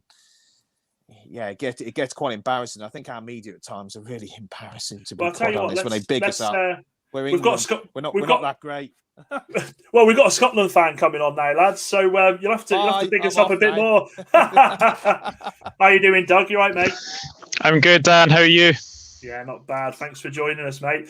Bit of an impromptu, mate. I saw you in the comments and I thought we're talking a bit about England, Scotland. We better have the opinions of a Scotland fan. What are your thoughts, mate? I'm excited. I think obviously from qualifying for the Euros for I think the first time since I think it was the early 90s. I think we've last qualified. So look, I'm looking forward to it. Unfortunately, there's not going to be many fans there, unfortunately. But what I will say, it'll be a very good occasion. And I actually go into the Euros actually pretty confident as a Scotland fan. I don't know why, but I just do. Well, you're not going to bloody beat us, mate. I've got us down 3-0. Robin Hartley in the comments says, nobody said it, so I'm saying it. Football's coming home. Yes, Robin, you're completely right, mate. I actually agree with Doug here, by the way. I think Scotland have got I think they've got a really, really good chance to get out the group, first and foremost, and there could be dark horses within the tournament. I mean, you look through the squad, and they've certainly got two of the best left backs in the world. Like for me, I'd honestly play Andy Robertson further forward, and I play Kieran Tierney at left back myself. But then you look through the team. And there's some real hidden gems there as well. I mean, McTominay's becoming more and more important for Man United. Dan, I don't know, as a United fan, massively, mate, massively, yeah. That. Massive. And you've got players. You've actually got players in there who, up until this season, were used to success as well. You look at Ryan Christie. You look at Callum McGregor. And, obviously there's a couple of Rangers players involved as well who will win the league this year. So they'll be coming off the back of a really good season there. And then you've got, for me, one of the real shining lights of British football. I wouldn't say a shining light, but one of the most promising players in British football at the moment, in David Turnbull as well, who's got to come into that squad. He's absolutely got to come into that squad for the summer. Plus James Forrest coming back. So there's a lot of really good players in that squad. I would definitely agree with you as long as you don't mention Ollie McBurney, because he's obviously one of the worst players I've seen in a Scotland top. And yeah, as you say, McTominay, the most Salford-born Scottish person I think I've ever known. He's been playing very well for Man United. So yeah, we've got some good players coming through. It's just Forwards is going to be very interesting. We've got Lyndon Dykes, we've got Lee Griffiths. I like him, Doug. I like that Lyndon Dykes. Against Serbia, I thought he ran the show. I thought he was incredible until he went off. He's an Aussie. Yeah. He's a what? He like half Aussie or something. I think he is Aussie. Is he? He is Aussie. Yeah, he is Aussie. I think he qualifies through his. I think it's grandmother or something from Lewis. I honestly thought you said he's an arsehole then. I was going to say, what the hell? Where did that come from? Do you know what? It's funny you say that though, Coyney, about being dark horses. I think Scotland have got a real opportunity perhaps to be like Wales were in 2016. No expectation. I think Doug will back me up there as a Scotland fan. You know, there to just enjoy the ride and see what they can do, and hopefully, cause some upsets. Because is it this tournament again? Is it the top two, and then there's the best of the third place go through again? Are they doing that again? Yeah, that's exactly what they're doing. Yeah. 16 out of 24 go through, don't they? Yeah, that's they do. Massive. Yeah, that's massive. It'll be an interesting tournament. It's a good chance 3 teams can go through from the group. So yeah. I'm gonna have to come and watch a game down south with you, Lewis. I'm gonna have to come and watch one down with you, mate, because I won't be going to the game like someone in this chat who's got tickets. Yeah, I've got we've got a ticket, me and my mate, but I don't. What? I can't remember what. You have to start in Shrewsbury with me, Dan. Right, just getting rid of them pair now because just us poor commoners can't bloody go to the game. Oh no! I don't know who knows though? How many people are allowed to go? Like you said, what's the case with all of that? Like, I haven't really thought about it. I'm not sure. I don't know. Somebody was asking me about it the other day, and I don't know either because I qualified for tickets through the travel clubs, the away travel clubs. So we, I suppose, effectively get first dibs on them. But I don't know whether that means that we can still go at the detriment of everybody else, or whether they just sort of divvy it out and we say, well, okay, we get to go to one game and then somebody else gets to go to another game and they share it out that way. I mean, that's probably the fairest way, isn't it? Rather than one person going to 3 games and somebody going to nothing, that we all go to one game each or something, isn't it? Yeah, I think. Sorry, Lewis, go on. No, I was just going to say, I think I'm just going with the mindset. I'm assuming I'm not going, because we've just got, my mate just got lucky and got tickets. So he said, "Do you want to come?" I'm like, "Yeah," because I didn't get any of the ones I applied for. But yeah, I thought, if I just assume we're not going and then lucky enough we get something, I'll be chuffed. But yeah, so it'll just be me, Coyney, and Doug in a bar then. That's common. That's more common as having to watch it like normal people. Strange as well, isn't it? By the way, because the actual date for the restriction to be lifted is the 21st of June, which is still in the group stage. So it is. The 21st of June is, can you fill stadiums after that? Well, There's actually a ridiculous situation where we can only have 10,000 at Wembley against Scotland, but the day after those, I think it's the 22nd, we play Czech Republic, so we could have 90,000 for Czech Republic. I think David Robertson's just said, I'm just going to call you Dave. I call you by your full name. Sorry, Dave. I think UEFA make a decision in April regards to attendance. That makes sense because, as you say, it would just be, it'd be amateur almost to have the group stages having, in fact, no, actually, I'll say this. Perhaps it would be an idea to keep the group stages at that, and then when we go into the knockout stages, then bring the full attendances back. I don't know if that's the way of doing it because it's going to look quite bizarre, isn't it? If they do it that way. By the way, we're relying here on the UK government and UEFA to make a sensible decision. It's not going to happen, is it? Bring back Sepp Blatter. Bring back Sepp Blatter. Oh God, no. Please don't. So Doug, I'll tell you what. A quick question, mate. Honest question. Where do you see Scotland-wise? Where do you see them going? Do you think they could cause some upsets, or do you think it's just a case of just enjoy the ride? I'm going to say I think the best case scenario for us would be to get out of the group, and then I think whoever we get in the last round of 16, I would say round of 16 quarters for me. I think that's the minimum I would expect us to go to do it. But the thing is, we've been Croatia, we've been Czech Republic before. It's going to be that game against England that I think will decide it. But as Vonnie's and Coyney have said, that it's the best third place teams that actually go through to the next stage as well. So hopefully we'll be one of them. Yeah. It's I can't wait for it to start. I don't know about you lads. I just now that they've stopped the football. I mean, Doug, obviously you're more Liverpool and Livingston, aren't you, mate? But I mean, for non-league, I don't know if you've been seeing. You know, they've basically bar the National League. You know, the league below the League Two in England. It's all stopped now, and I just want some football. I just want some football, and I think we watch the Premier League week in, week out, and I love. I'm a United fan, but I think Varney and Lewis especially will testify to this, and Coyney actually. He goes away with town, goes all over the place. Just being back in the stadium and watching a game, and just watching a game that's not the Premier League. Do you know what I mean?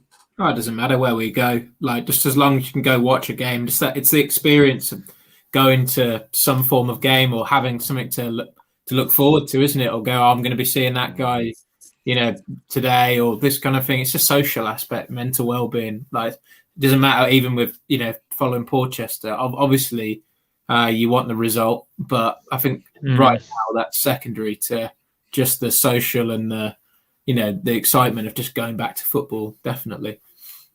I can't wait for it. Honestly, can't.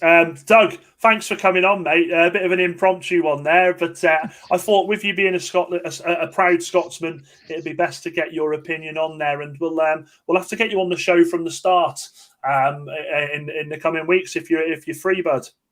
Absolutely, would love to. Would absolutely love to.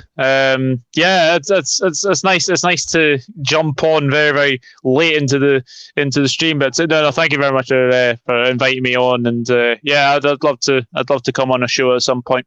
Spot on. Thank you very much, mate. I mean, you're more than welcome to stick around. We're going to be talking about the Welsh Premier League now. Now, this is Coyney's bag. Coyney is associated with Aberystwyth Town. Absolutely loves his Welsh football. Knows a lot about Welsh football, actually. So, what's the latest update on that, there, Coyney? Well, the latest update is that the league actually starts back on Tuesday. Oh. So, yeah, the first game is actually going to be played this coming Tuesday, which is Newtown against Penabont.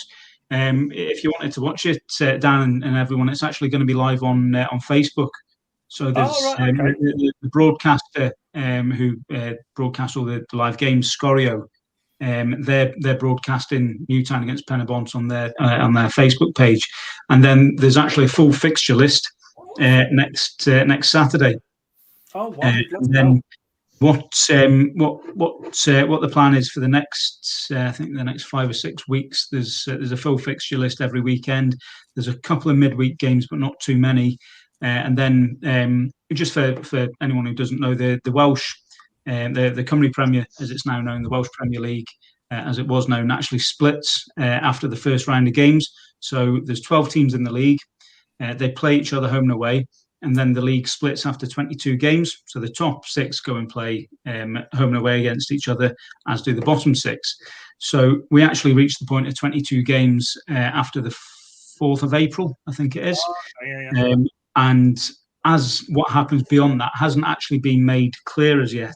I mean, my personal opinion is that it will be played through to the 32 games. There'll be 10 more games playing each other home and away after that. And the reason I think that is simply on timing. If it wasn't going to go into the split, I think they'd have dragged it out a bit further and not had the midweek games. So it's all set up for the split, in my opinion. The other question, which hasn't been clarified as yet, is what happens to the Tier 2 teams in Wales. Now, below the Cymru Premier, you've got the Cymru North and the Cymru South, quite similar to the National League in England. So those leagues haven't actually kicked a ball as yet in this season. Oh, wow. The original plan was that they'd resume playing on the 20th of March. They'd play a 15-game season, and that would then determine promotion and relegation from the Cymru Premier. At the moment, that hasn't been made clear publicly as yet whether that's going to go ahead or not. And this is just my opinion, I think they'll give those leagues every chance to play because they want the promotion and relegation out of the Cymru Premier, because I think UEFA would prefer that as well. And obviously, it's a national league, so that's what I think will happen. I think come the 20th of March, providing the regulations in Wales allow, I think to get Tier 2 started, the regulations need to come down from Tier 4 to Tier 3 in Wales, which I think the numbers, as they're going at the moment, would suggest that that's a possibility. Numbers are flying down, aren't they? Yeah. I think the next review's the week before that as well. So I think at the moment there's every chance that that the Tier 2 league will start, and that you will see promotion and relegation from the Cymru Premier, the Cymru North, and the Cymru South. Also added into that, you've got the Welsh Cup as well. And again, the plan was that the Welsh Cup would be played just between Tier 1 and Tier 2 teams in Wales this season. Again, it's not publicly come out yet what's going to happen with the Welsh Cup. But again, my presumption would be that it does get played. It does get played this season. So yeah, as of Saturday, if anyone's short of a game to watch on TV, I think there's a live game at 5 o'clock on Saturday. I'm not sure who it is, but live on the Welsh language channel S4C, channel 134 on Sky. I don't work for them, but I'm just doing say bloody hell, mate. I don't mind promoting the league. And there is English commentary as well on that. Yeah, we've got you, mate. We've got you. I suppose I'm in quite a privileged position that I'm actually off to a game this Saturday. I'm going to Caernarfon against Aberystwyth. So in normal times, it's one of my favourite away days as well. Caernarfon's a fantastic little setup up there. They have some really, really good, passionate fans who unfortunately can't be there. Do you reckon you could sneak me in, mate? If we perhaps if I got you on my shoulders, put the big coat on, and just wandered through. I think. Yeah, we'll see, mate. I'm 6'1", I'm not 7 foot. So imagine that. We'll see what we can do towards the end of the season. David Roberts, going back before, says at the moment I'm still going to Azerbaijan. I've got tickets as well. He then goes on to say they could always do what they did last season and relegate the bottom two regardless. Who's the bottom two at the moment? I wish I hadn't asked that. Aberystwyth, probably. It's very tight down the bottom. Okay, that's fair. That's fair enough. It's look. I mean, as I said, as much as we've lost the steps 2 and below, it does feel like that it's finally coming back now. Football. I remember being on Doug's channel actually when we found out that Northern Ireland had gone into lockdown, and we were thinking, oh, is that going to happen to Scotland and England and Wales? And lo and behold, it did. But here we are. We're finally at the end of it. I was actually meant to go down to Portchester in November, wasn't I, Lewis? I was coming down to kip on your sofa and catch a game. I don't know if you'd agreed to me kipping on your sofa. You're probably just being polite now, going, yeah, of course. We've got a sofa bed over here, mate. It's got all of our family's Christmas presents we were supposed to bring up for the Midlands on at the moment. So it's weird, it's frozen in time. But yeah, when everything kicks back off, we love doing a pub crawl to the Wicker Rec, the Crest Finance Stadium. So yeah, the more the merrier. Get down here, mate. Definitely have to do that. Oh, by the way, Coyney, David said Aberystwyth, and a couple of laughing emojis there for you, mate. So I think we know where that was going. He's a big Carmarthen fan there. So yeah. Oh, he's a Carmarthen. Well, even better. The league table, thank you. But now we've made some really good signings over the last month or so. So watch this space. Excellent stuff, lads. You won't believe it, but we've been on for an hour and 40 minutes, a lot longer than we'd anticipated. It's been quite a show. I've really enjoyed it tonight. We've had obviously Kyle Perry coming on along with Todd Perry. Had some really good conversations. It's been nice to see what it's like for a player going through not one but two going through the lockdown here. Oh, we got a question for you, Vorney. Hang on a second. It says, who does your fake tan? What? No, it doesn't say that. I'm joking, mate. It says, question for Vorney. What's the best away England game you've been to? Oh. He's put me on a spot there. In fact, David Barclay. Oh, Dave Barclay. Bear. That's Dave Nookie Bear. I'll text him back, I think, on that one. I need to have a think about that. I actually, can't think of one. Vorney, whilst we've got these lads on, and we've got the people watching, tell the story about your bloody trip in Ireland. The train, jumping off a train. I thought you said you'd been on for an hour and 40. You don't want to be Mate, on we've got plenty of 40, time. Go on, you've got to tell them this story. You'll love this. Very, very, very, very quick trip. This or very quick story. Yeah, this was I was over in Ireland, and I'd gone over to watch England Ireland on the Sunday. I'd gone over Friday night, so I do obviously a lot of ground hopping, and I'd gone to watch Dundalk on the Friday night. So I caught my train up from Dublin, Dundalk, watched the game, and anyway, the last train back to Dublin, I don't know, was 10:15, something along those lines. And I printed my ticket off at Dublin Connolly, and it said everything it needed to say, 10:30, X, Y, and Z. So anyway, after the game, I went back to the pub, and I was just still having a few beers and didn't really think anything more of it. Anyway, walked back onto Dundalk station, and this guy sort of shouted over to me. He goes, "Where are you going tonight, mate?" And I said, "Oh, I'm going back to Dublin." He says, "No, you're not." I said, "Well, yeah, I am." He says, "No, you're not." So anyway, we got in a bit of a discussion of that. I said, "Well, what train do you think you're catching?" I said, "Oh, 10:30. He goes, "Oh, well, that left at 10 o'clock tonight." I said, "Well, no, it's supposed to go at 10:30." Anyway, we had this conversation. He goes, "Oh no, this week the train's gone early." Well, that's handy. So anyway, I was like, "Oh, great, okay." So anyway, cut a long story short, a mate of his was actually driving a train back to a place called Drogheda, and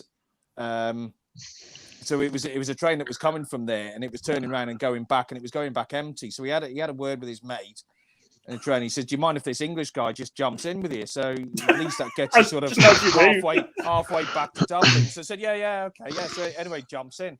So anyway, we get back towards Drogheda, and anyway, he comes on a tannoy and says, "Mate," he says, "obviously you're not supposed to be on the train." He says, "I can't stop in the station." So he says, "I'll slow down, but you're going to have to jump out." So that was basically what I do. Yeah, I mean, fortunately, he slowed down, so I wasn't breaking my legs or breaking my neck or anything. So that was all to get a free ride back to Dublin. So anyway, I jumped out. Anyway, the guy back at Dundalk had actually phoned me a taxi. So actually, when I got back to Drogheda, there was a taxi waiting outside to take me back to Dublin.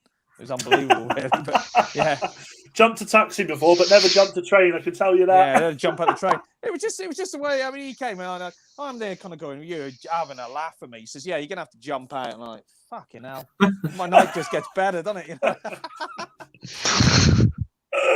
Oh my good God.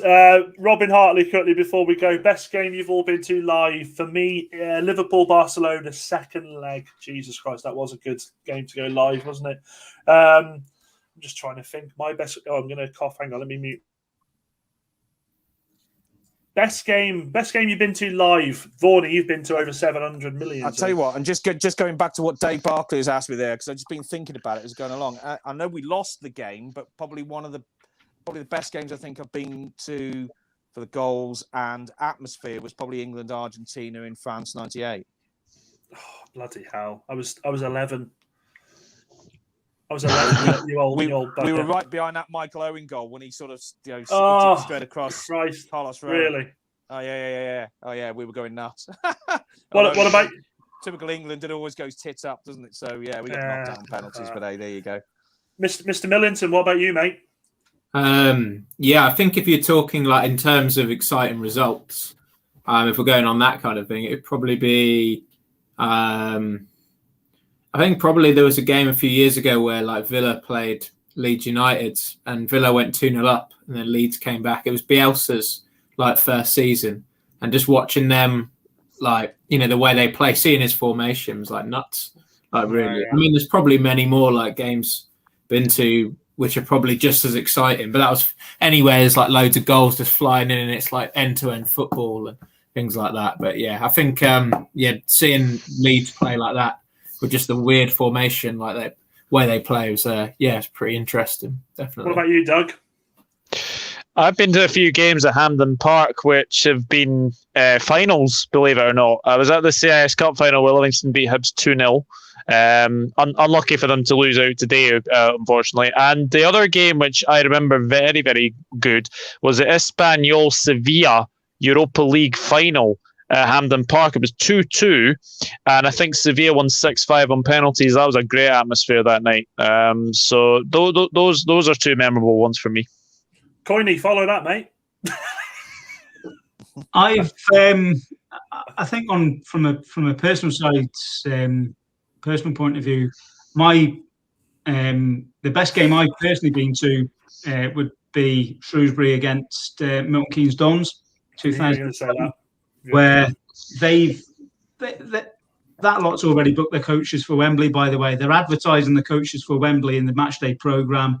It's live on TV. It's 0-0 from the first leg. No one outside Shrewsbury has given us a chance. Apart from, by the way, the Wimbledon fans who I remember coming on the Shrewsbury message board and wishing us luck, which was good. And then 1-0 off, they equalise, and then I think Vorney, Dan, we discussed this a while back. All the Milton Keynes fans are singing "You're Not Singing Anymore," and you can hear it really, really loud on the video as well.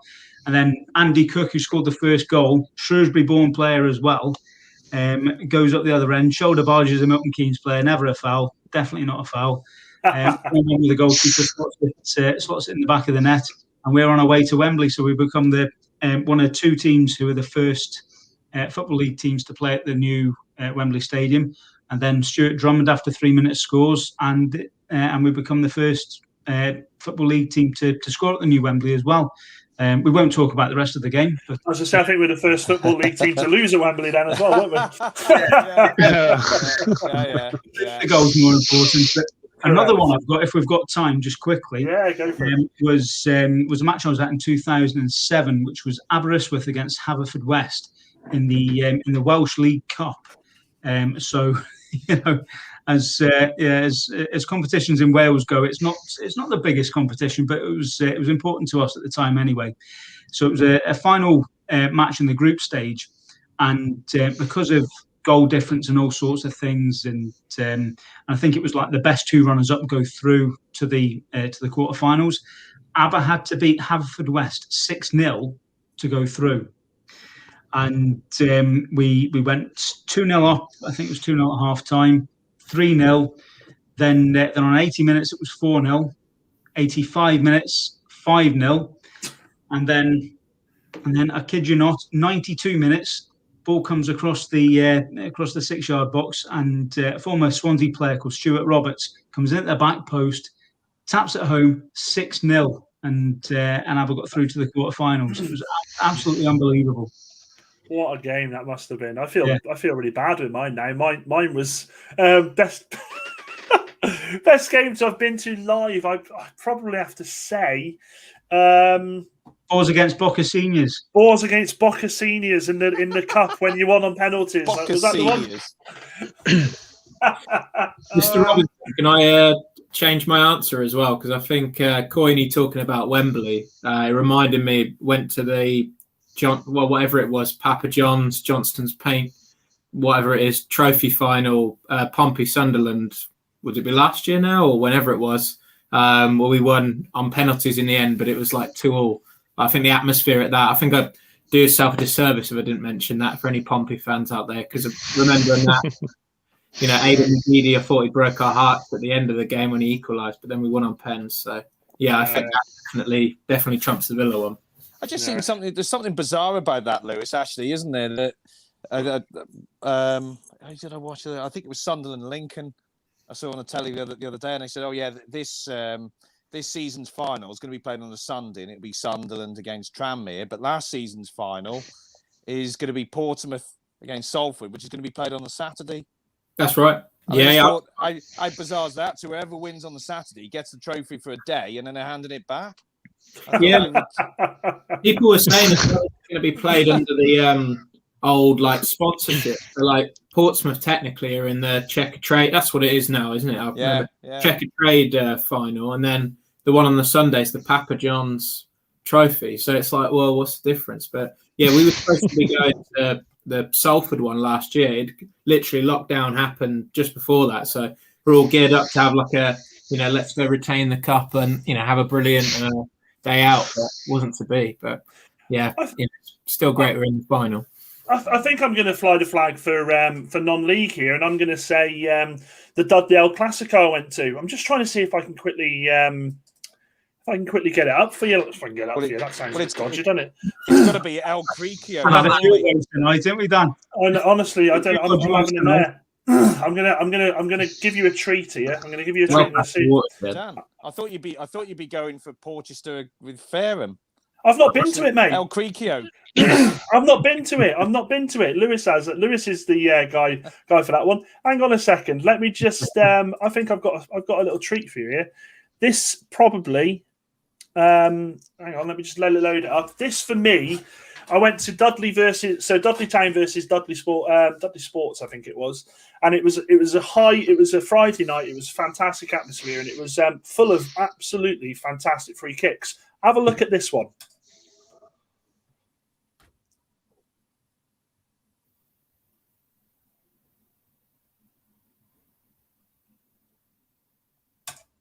Look at that! It was an absolute, and honestly, I remember that game. I've got them all, and I'm going to pop them up actually on my page. There was like four free kicks in that game that were just absolutely sublime. And for a neutral, I mean, obviously I'm not a neutral. I love Dudley, but it was just great to watch. You had it all, penalties. There was the one goal was a free kick from the halfway line. Keeper's just completely misjudged the flight of the ball, and at the last minute he's gone over him. But I think flying the flag for non-league, I think I'm going to go with that game. It was absolutely special. David Roberts, before we go, says Wales versus Belgium 2016 for me. Oh, I don't know. I think England versus Wales 2016 for me with that one. I'm only joking, Dave. To be fair, Dan, I've been actually very, very lucky as a Liverpool fan to actually get to Anfield quite a few times. So I've actually been to a few Liverpool-Manchester United games. And I remember the first one was the 2008-2009 season where Berbatov scored after, Tevez scored after about 2 minutes. Berbatov set him up, and I was thinking, "Oh no, we're gonna lose." And then it was a Wes Brown OG, and then Ryan Babel of all people to score the winner. So I have been to a few Liverpool Man United games. Yeah. Good. Special atmospheres they are, to be fair. Absolutely special. Guys, we've it was an hour and 40 before. We've had a nice little chat about some goals there, but I think we'll call it there. It's Sunday night. Some of us, me included, need their beauty sleep to get ready to attack the world of insurance tomorrow. For guys who are watching, if you haven't had a chance to see it yet, make sure you have a look at the shameless plug time, guys. The latest edition of Tales of a Groundhopper is out now with Sticky Palms. Some fantastic stories there. Some including when he met Sven Goran Eriksson. He was a scout at Notts County. It's quite a good story to listen to. So other than that, to the guests, Doug, thank you so much for coming on. As I say, quite impromptu, but we've been really happy to have you on, mate, and we'll definitely have you on again. If you want to let people know where they can find you, bud. Yeah, you can find me at the Dugout Football channel on YouTube. You can find me on Twitter at @Enrod_1992. You can find me on Instagram at Douglas.Horn, and you can find me at Facebook, Douglas James Horn. But pleasure to be on, Dan, and we'll get you back on the podcast very soon. Spot on, mate. Robin Hartley says, "Thanks, lads. Great to have you on, Robin." Well, some great questions in there as well. Lewis, again, I feel bad because we left you in the green room for about 20 minutes at the start. Yes, no, fair point. But thanks for coming on, mate. Definitely, we'll have you on again. If you want to let people know where they can find you, and also to quickly give us a quick shout out for Porchester there. Yeah, of course. So my Twitter you can see there, Total Hoofball or T Hoofball. I actually run the fans group, the Arancioni, for AFC Porchester. So we've got growing membership, getting up to about 50 now, which for our level we're pretty pleased with.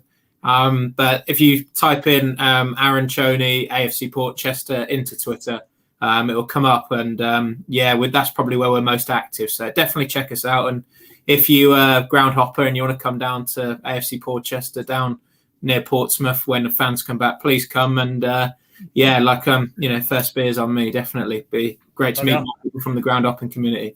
Be a bloody big bar tab, that one, mate.